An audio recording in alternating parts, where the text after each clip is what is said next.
Hey everyone, welcome back to my channel and today is the day 11th of my 100 days challenge. कल मैं actually मेरी friend से बात कर रही थी. She wanted to improve her English, तो मैंने उसे कहा कि वो भी ये 100 डेज का चैलेंज ले ले.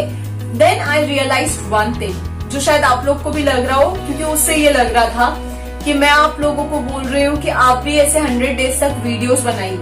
बल्कि ऐसा नहीं है, मैं आप लोग को नहीं कह रही हूँ कि आप भी 100 डेज तक ऐसा वीडियो बनाइए. मैं कह रही हूँ कि आप कोई भी एक टॉपिक उठाइए, जो भी आपको सीखना है या जो भी आपको अपने लाइफ में कुछ नया करना है. अगर आपको कोडिंग सीखना है, अगर आपको कम्युनिकेशन सीखना है, अगर आपको इंग्लिश स्पीकिंग सीखना है या और कुछ भी, जो भी चीज आपको सीखनी है, आप उस टॉपिक को 100 डेज तक कंटिन्यू स्टडी कीजिए.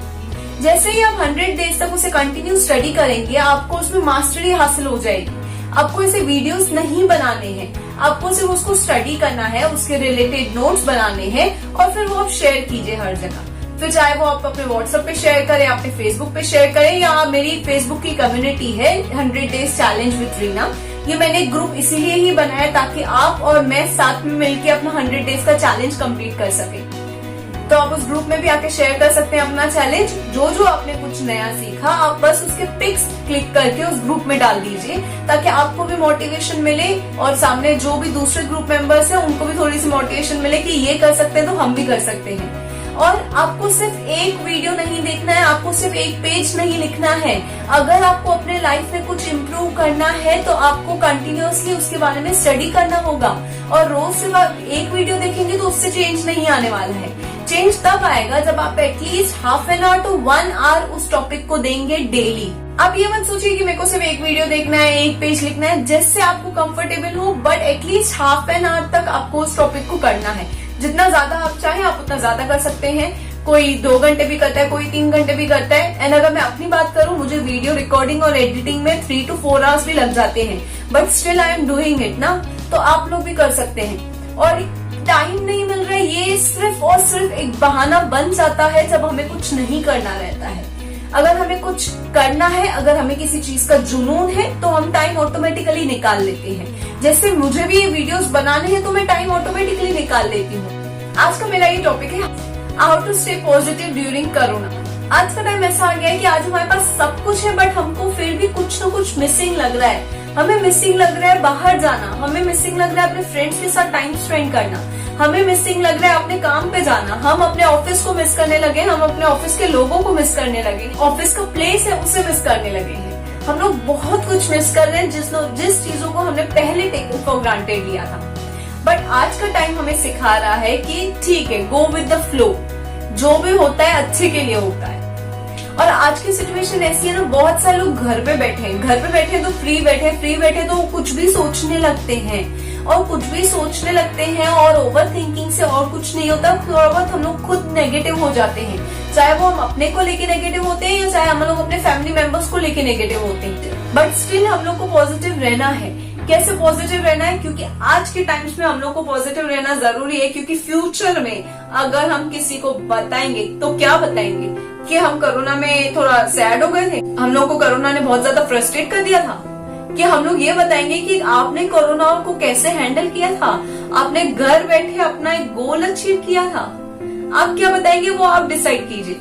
अब आपको क्या करना है. ये कोरोना टाइम है तो भी हम लोग घर पे बैठे आप कुछ नया सीखिए.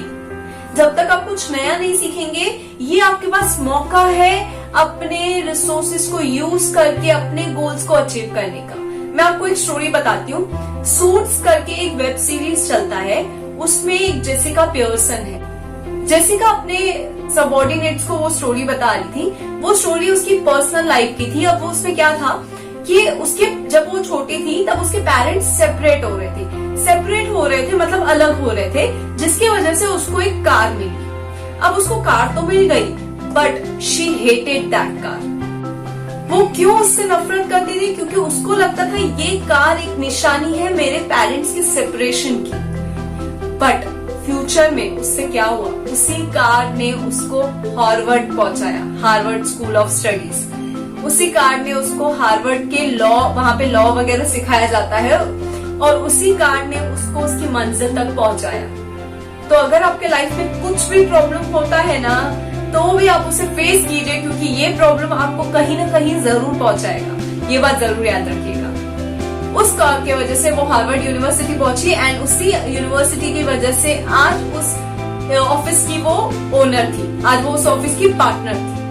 तो कई बार ऐसे डिफिकल्ट टाइम्स हम लोग को कुछ ऐसी अच्छी जगह पहुंचाते हैं जो कभी हमने सोचे भी नहीं थे। तो इस स्टोरी से हमें सीखने को मिलता है कि कुछ भी हो जाए फ्यूचर तो अच्छा होना ही है, फ्यूचर अच्छा होना है, बट उसके लिए हमें कुछ ना कुछ स्टेप्स लेने हैं। हम लोग को फ्यूचर में क्या बताना है कि हम लोग सैड हो गए थे, फ्रस्ट्रेट हो गए थे, या फिर हमें ये बताना है कि कैसे हमने घर में रह के रूल्स को फॉलो करके अपने आप को बचाया था कोरोना से। क्योंकि जब तक आप लोग घर पे हैं तब तक कोरोना आपको छू भी नहीं सकता।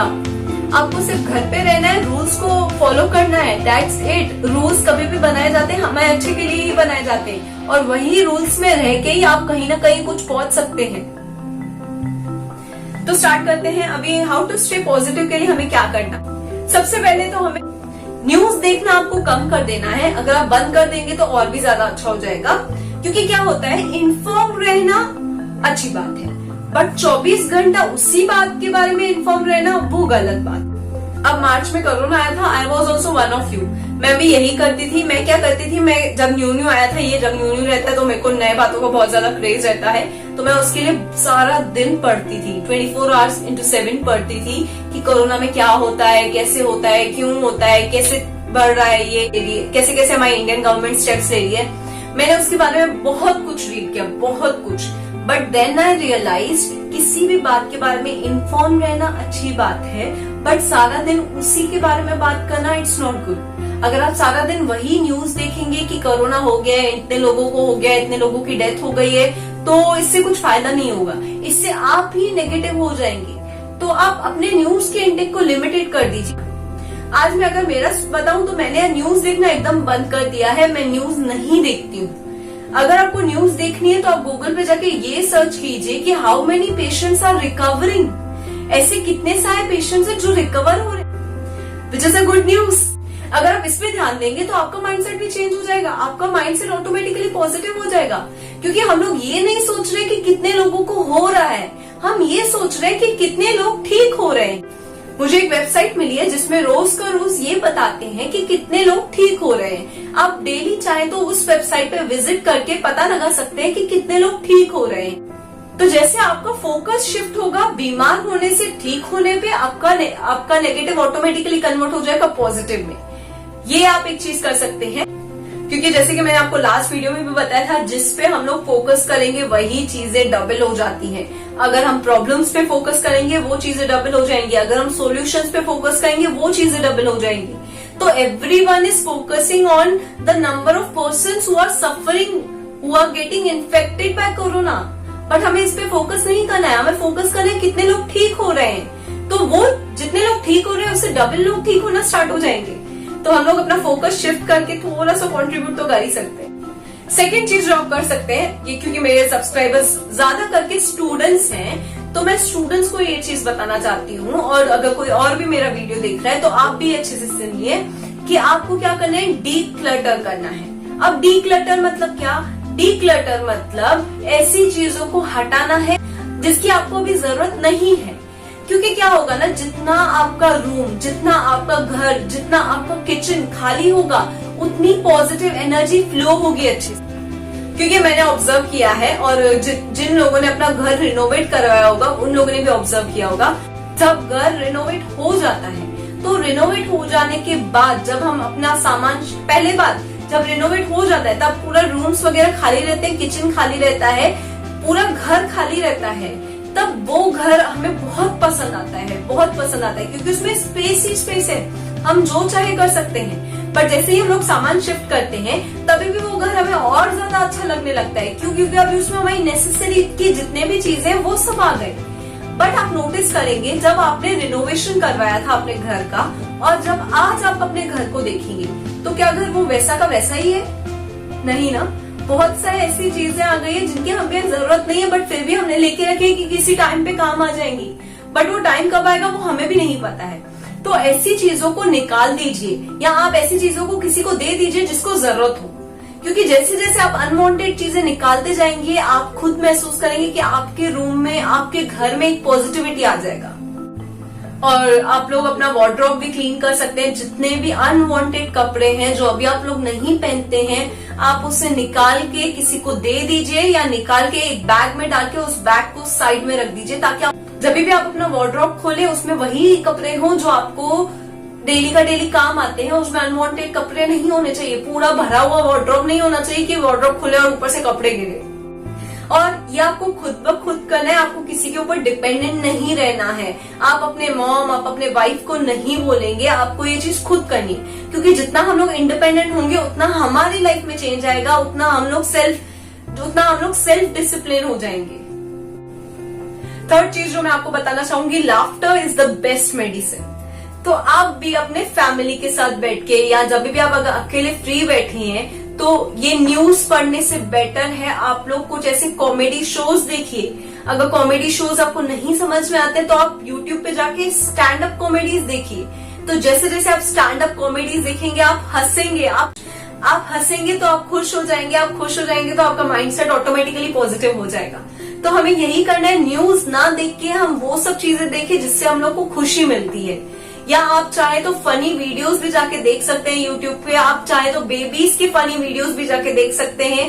क्योंकि ये सब चीजें देखने से हमारा माइंड रिलैक्स हो जाता है। हमारे माइंड में जितने भी टेंशन होते हैं, जितने भी स्ट्रेस होते हैं, वो सब चले जाते हैं। आप चाहे तो फैमिली के साथ बैठ के ओल्ड मूवीज वगैरह भी देख सकते हैं। जैसे क्योंकि देखो फैमिली में क्या होता है, जो भी पेरेंट्स हैं उनकी चॉइस और हमारी चॉइस जरूरी नहीं हो कि ऐसा मैच हो। तो आप कभी उनके चॉइस का मूवी देखिए, कभी आप अपने चॉइस का मूवी दिखाइए उन्हें, बट उनकी चॉइस का भी मूवी देखिए। क्योंकि पहले के टाइम्स के जो मूवीज थे वो काफी अच्छे बने हुए थे और ऐसे एवरग्रीन मूवीज है जो आप कभी भी देखेंगे वो आपको हमेशा खुशी ही देंगे। जैसे हम साथ साथ है मूवी है, या दिल तो पागल है, या कुछ कुछ होता है, ऐसे जितने भी मूवीज हैं वो एवरग्रीन मूवीज हैं। आप जब भी वो देखेंगे आप खुशी हो जाएंगे, आपका माइंडसेट चेंज ही हो जाएगा।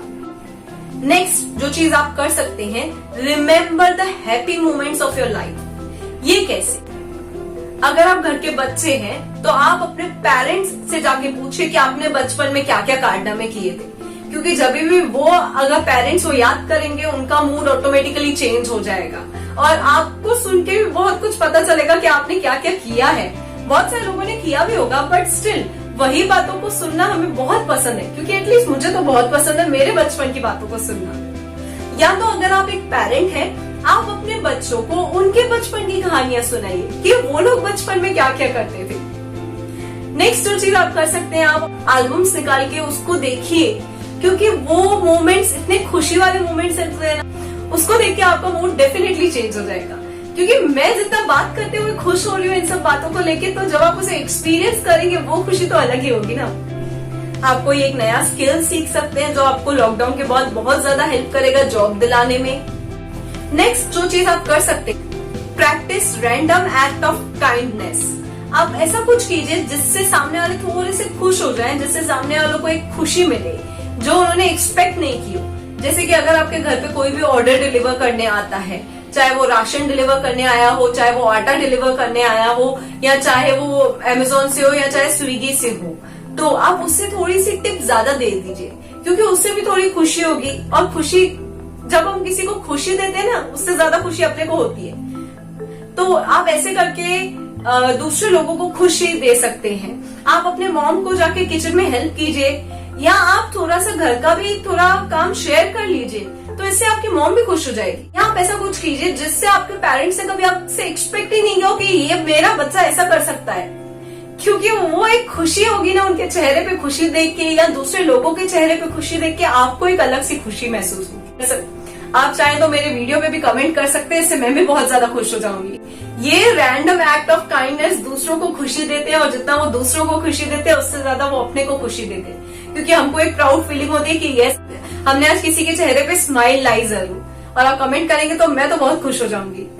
आप ग्रैटिट्यूड जर्नल बना सकते हैं, जैसे मैंने आपको लास्ट वीडियो में बताया। अगर आपने वो वीडियो नहीं देखा है तो ये आई बटन पे आप जाइए और वीडियो देखिए वो, कि ग्रैटिट्यूड जर्नल क्या है, कैसे बनाना है, क्यों बनाना है, उसके बेनिफिट क्या क्या है। नेक्स्ट जो चीज आप कर सकते हैं वो ये है कि फेसबुक, इंस्टाग्राम या ऐसे जितने भी सोशल मीडिया साइट्स हैं उससे माइंडलेसली जाके स्क्रॉल मत कीजिए। जब भी आप माइंडलेसली जाके उसे स्क्रॉल करते हैं आप उतना ही नेगेटिव हो जाएंगे। It is scientifically proven. ये साइंटिफिकली प्रूवन है कि जितना हम लोग सोशल मीडिया पे स्क्रॉल करते जाते हैं, देखते जाते हैं कि लोग क्या कर रहे हैं, ये क्या हो रहा है, वो क्या हो रहा है, उससे हमें कुछ बेनिफिट नहीं हो रहा है। और ये साइंटिफिकली प्रूवन है कि जितना हम लोग सोशल मीडिया ज्यादा यूज करेंगे, जितना हम लोग स्क्रोलिंग ज्यादा करेंगे, उतना हम लोग लेजी हो जाएंगे, उतना हम लोग नेगेटिव हो जाते हैं। तो ये स्टॉप कर दीजिए और अपना सोशल मीडिया का टाइम भी लिमिटेड रख दीजिए कि ये टाइम से लेके ये टाइम तक ही मैं सोशल मीडिया यूज करूंगी, इससे ज्यादा नहीं। नेक्स्ट जो आप कर सकते हैं वो ये है कि फिजिकल एक्टिविटी बहुत ज्यादा जरूरी। लॉकडाउन में सब घर पे बैठे, तो बैठे बैठे हेल्दी थोड़ी होना है हमें, तो एक्सरसाइज करना स्टार्ट कीजिए। अब एक्सरसाइज के भी काफी टाइप्स हैं। जरूरी नहीं है कि एक्सरसाइज करने के लिए आपको जिम वगैरह की जरूरत हो, आप घर पे बैठ के भी कर सकते हैं बहुत कुछ। जैसे कि आप घर पे ही वॉकिंग स्टार्ट कीजिए। जैसे ही आप वॉक करेंगे, जैसे ही आप फिजिकल एक्टिविटी करेंगे, ये फिजिकल एक्टिविटी से हमारे बॉडी में पॉजिटिव हार्मोन्स रिलीज होते हैं। अगर आपके पास स्किपिंग रूप है तो आप वो स्किपिंग कर सकते हैं, या तो फिर अगर आप योगा कर सकते हैं। अगर आपके घर पे स्टेयर्स हैं, घर के अंदर, मैं बिल्डिंग की बात नहीं कर रही हूँ, घर के अंदर आपके पास अगर स्टेयर्स हैं तो आप उसी में ही ऊपर नीचे कीजिए, क्योंकि जितना आप चलेंगे और उतरेंगे ये भी एक तरह की फिजिकल एक्टिविटी है जो आप कर सकते हैं। और एक चीज जो सबसे ज्यादा इम्पोर्टेंट है, आप बालकनी में बैठिए और फ्रेश एयर को महसूस कीजिए, फ्रेश एयर को इनहेल कीजिए, क्योंकि ये फ्रेश एयर आपको बहुत ही ज्यादा एक अच्छा फीलिंग देगी। आप डेली मॉर्निंग में या आप डेली इवनिंग में बैठ के बालकनी में आराम से हवा खाइए, कोई डिस्टर्बेंस नहीं, कुछ नहीं। चाहिए तो आप बैकग्राउंड में एक सॉफ्ट म्यूजिक चला दीजिए या आप अपना फेवरेट सॉन्ग चला दीजिए, साथ में चाय लेके बैठिए, और क्या चाहिए आप लोग को इससे ज्यादा। तो ये भी एक तरह का एक्सपीरियंस ही है जो आपको बहुत ज्यादा पॉजिटिव कर देगा। आप मेडिटेशन कर सकते हैं। मेडिटेशन के इतने सारे बेनिफिट्स है ना, मैं इस वीडियो में नहीं बता सकती, उसके लिए मुझे एक अलग से वीडियो बनाना पड़ेगा। आप मेडिटेशन कीजिए, और मेडिटेशन करने का बेस्ट तरीका मेरे हिसाब से जो मैं फॉलो करती हूँ वो ये है कि आप बस अपनी आईज को क्लोज कीजिए और आप अपने ब्रीथिंग पे फोकस कीजिए। जैसे ही आप अपने ब्रीथिंग पे फोकस करेंगे, आपके मन में थॉट्स आना बंद हो जाएंगे। और ये मेडिटेशन के रिलेटेड एक वीडियो देखी है मैंने यूट्यूब पे, जो कि सबसे ज्यादा बेस्ट है। मैं उसका लिंक डिस्क्रिप्शन में डाल देती हूँ, आप वो वीडियो जरूर चेकआउट कीजिएगा। आप अपनी इम्यूनिटी को स्ट्रॉन्ग कीजिए। मैं मानती हूँ कि ऐसा इंस्टेंटली इम्यूनिटी स्ट्रॉन्ग नहीं हो सकती, बट हम कोशिश कर सकते हैं, क्योंकि स्टेप नहीं लेना वो अलग ही बात है ना कि हम लोग कुछ कर ही नहीं रहे हैं। आप अपने इम्यूनिटी को कैसे स्ट्रॉन्ग कीजिए? आप हेल्दी खाइए, आप अपने हेल्थ का ध्यान दीजिए, आप हेल्दी चीजें खाइए, और आइसक्रीम्स, ठंडा, ये सब चीजों से एकदम अवॉइड कीजिए। ऐसे बहुत सारे यंगस्टर्स हैं, बहुत सारे टीनेजर्स हैं, बहुत सारे मेरे स्टूडेंट्स हैं जिन्हें इस सीजन में लगता है आइसक्रीम खाना चाहिए या इस सीजन में कुछ ठंडा पीना चाहिए, बट क्लाइमेट चेंज हो रहा है और इस क्लाइमेट में बहुत ज्यादा लोग बीमार पड़ते हैं। इसी आइसक्रीम में ठंडे से आपको कोल्ड, कफ, फीवर हो सकता है, और फीवर हो गया तो टेंशन वाली बात हो जाती है घर में सबके लिए। तो आप इन चीजों को अवॉइड कीजिए, इससे आपकी इम्यूनिटी और स्ट्रांग हो ही जाएगी अगर आप इन चीजों को अवॉइड करते हैं। लास्ट जो चीज मैं आपको एक बताना चाहती हूँ वो ये है कि क्या होता है ना, कई बार जिन लोगों को सर्दी, कफ, बुखार ये सब ऑलरेडी हो चुका है, अब वो लोग क्या करते हैं, दूसरों को जाके बताते हैं फोन करके। अगर मुझे हुआ है तो मैं जाके अपने फ्रेंड्स को बताऊंगी, मेरे रिलेटिव्स को बताऊंगी, बट हमें ऐसा नहीं करना है। हमें इन चीजों को स्टॉप करना है। अगर आपके घर पे किसी को भी फीवर, कोल्ड, कफ ये हुआ है तो आप डॉक्टर के पास जाइए, कंसर्न जरूर कीजिए, जैसे डॉक्टर बोलते हैं वैसा कीजिए। बट हमें इसी बात को लेके हर एक को नहीं बताना है कि अरे मुझे ये हो गया, अरे मुझे वो हो गया, मुझे इसका डर है, मुझे ये तो नहीं है। ऐसा नहीं होता। जैसे आपके डॉक्टर बोलते हैं वैसे ही फॉलो कीजिए। आप अपने खुद के अजम्पशंस मत लगाइए, क्योंकि जैसे ही आप अपने अजम्पशंस लगाते हैं और जैसे आप सामने वाले को बता रहे हैं, आप उसको फोकस कर रहे हैं, तो आप उसको फोकस करना बंद कर दीजिए। ह्यूमंस का एक नेचर है कि हम लोग दूसरों को क्यों बताते हैं, ताकि क्योंकि कहीं ना कहीं ह्यूमंस को एक सिंपैथी चाहिए, क्योंकि कहीं ना कहीं हम लोग को एक केयर चाहिए दूसरों से। तो हमें वो चीजें नहीं करनी है। इससे सिंपैथी और केयर तो हो सकता है आपको मिल जाए, बट इससे आपकी बीमारी और बढ़ सकती है, क्योंकि जितना हम लोग इन चीजों के बारे में बात करते हैं उतना ये चीजें बढ़ती जाती है। तो इससे बेटर है आप उन्हें यही बोलिए कि आप ठीक है, आप ठीक है। आपको ये सिंपैथी गेन करने की कोई जरूरत नहीं। आप ये बात सुन के कहीं ना कहीं एग्री जरूर कर रहे हैं कि आप लोगों को इसीलिए ही बताते हैं क्योंकि कहीं ना कहीं आपको भी सिंपैथी चाहिए, कहीं ना कहीं आपको भी लोगों से केयर चाहिए, कहीं ना कहीं आपको भी लोगों से कंसर्न चाहिए। ये गलत नहीं है, बट अगर आप इसको फोकस देंगे तो ये बढ़ जाएगा। और सामने वाला हो सकता है आपको और ज्यादा टेंशन दे दे, आपको कुछ हो भी ना, आपको फिर भी टेंशन दे दे। तो इससे बेटर है दूसरों को बताइए मत। अगर बताना ही तो यही बताइए कि आप ठीक है, आप हेल्दी हैं और आप मेरे वीडियो को शेयर कर सकते हैं ताकि उनको भी थोड़ी नॉलेज मिले। तो आप मुझे कमेंट्स में जरूर बताइएगा आपको ये वीडियो कैसा लगा। इसे लाइक जरूर कीजिएगा, मेरे चैनल को सब्सक्राइब जरूर कीजिएगा और एक बात हमेशा याद रखिएगा, ये वक्त भी गुजर जाएगा, ये वक्त भी गुजर जाएगा और ये वक्त हमें फ्यूचर में बहुत याद रहने वाला है, क्योंकि ये ऐसा कभी हमने अपने ड्रीम्स में भी नहीं सोचा था कि ऐसा कुछ होगा। अब हुआ है तो ये वक्त भी निकल जाएगा। आप भी पॉजिटिव रहिए, दूसरों को भी पॉजिटिव कीजिए। So stay tuned for more videos and stay awesome.